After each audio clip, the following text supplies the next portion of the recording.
शक्तिशाली कच्ची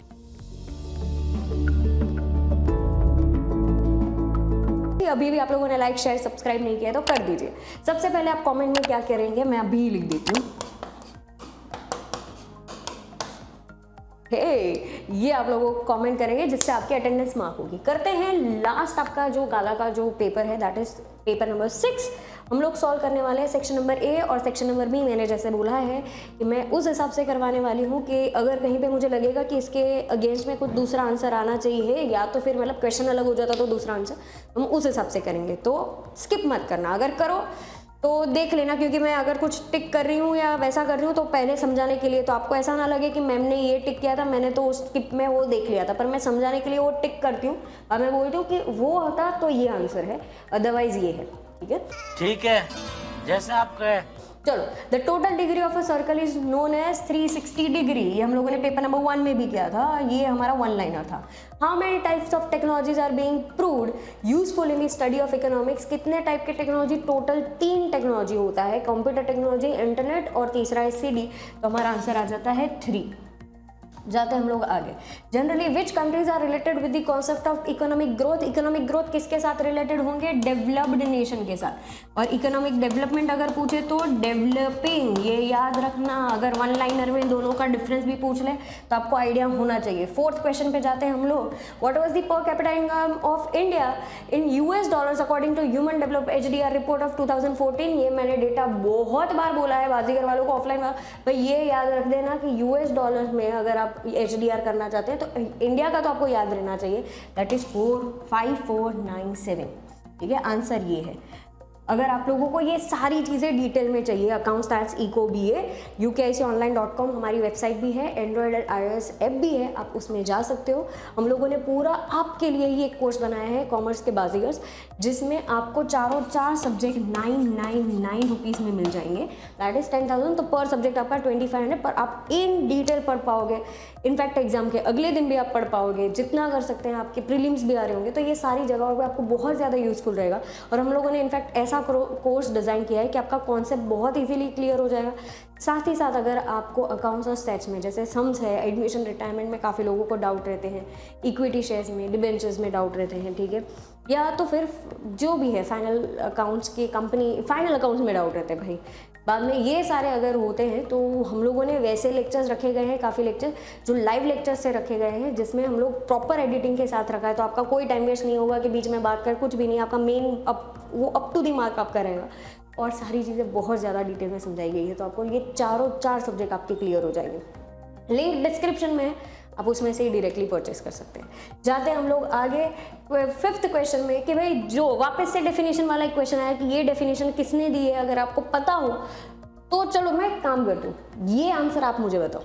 ठीक है, ये आंसर मुझे आप बताओ। ये 5th वाला जाने तो मैं बीच में से रोक दे रही हूँ, आपको नहीं आइडिया आएगा आंसर क्या है वो वाला, आपको 5th वाला मुझे नीचे कमेंट में बताओ। Short term lending in theoretical sense is for what period. Short term के लिए क्या बोला जाता है? Up to 1 year. ठीक है, मीडियम टर्म होता है 1 to 5 years और 5 years and about long term के लिए होता है। मूविंग फॉरवर्ड आगे, how many major types of accounts exist. ये बहुत बार पूछा गया है, कितने होते हैं? Total 3, saving account, current account और तीसरा फिक्स डिपॉजिट।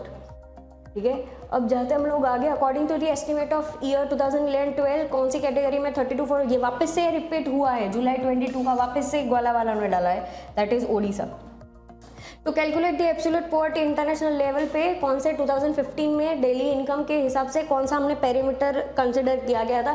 पैरामीटर डायरेक्टली $1.90 अगर कोई इंसान कमा लेता है, उससे ज़्यादा कमा लेता है तो वो पुअर नहीं है। In which type of unemployment labour है जीरो मार्जिनल यूटिलिटी या marginal productivity, that is known as, ये वाला डेटा भी याद रखना, ये कुछ उल्टा करके MCQ पूछ लेंगे।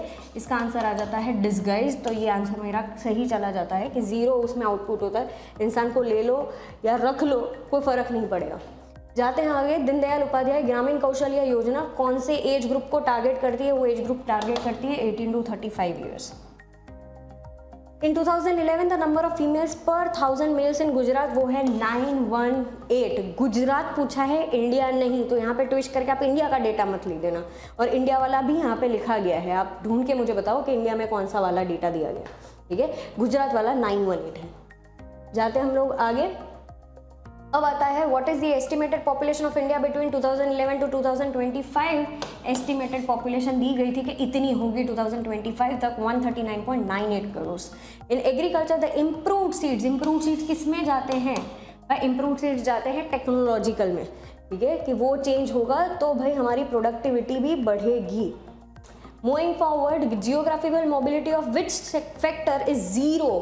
कौन सा फैक्टर, कौन सा जो 4 फैक्टर्स है, land, labour, capital, on the वो कौन सबसे ज़्यादा इजीली मूव नहीं कर सकता है? सिंपल सी अगर आपको पूछा गया, ये रोकड़े मार्क्स वाला है, किस में मोबिलिटी जीरो है? लैंड में। आप लैंड एक जगह से दूसरी जगह पे नहीं ले जा सकते। What is the reason of difference between domestic trade and international trade? भाई सबसे पहली चीज, what is the reason for the difference between domestic trade and international? Competition भाई दोनों जगह पे है। कल्चर हमारे वहाँ पे भी अलग अलग थोड़ा बहुत रहे, इतना ज़्यादा नहीं है बट स्टिल वो भी डिफरेंस है। ट्रेंड्स भी अलग अलग हो सकते हैं, पर सबसे ज़्यादा जो अगर मेजर फैक्टर कंसिडर किया जाता है वो है हाई टैक्सेस।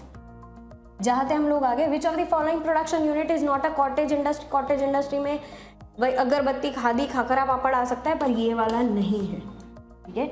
जाते हम लोग आगे, आर्टिस्टिक प्रोडक्ट्स वो अलग जगह पे चला। How much was the contribution of industries in 13-14 in national income of India? 27% था। तो देखो वापस से डेटा तो पूछा ही गया, 27। In which year the definition of urban area was liberally given? एकदम आराम से दी गई है, ठीक है। तो आंसर चला जाता है 1991। उसके बाद डेफिनेशन थोड़ी बहुत लिबरल हो गई।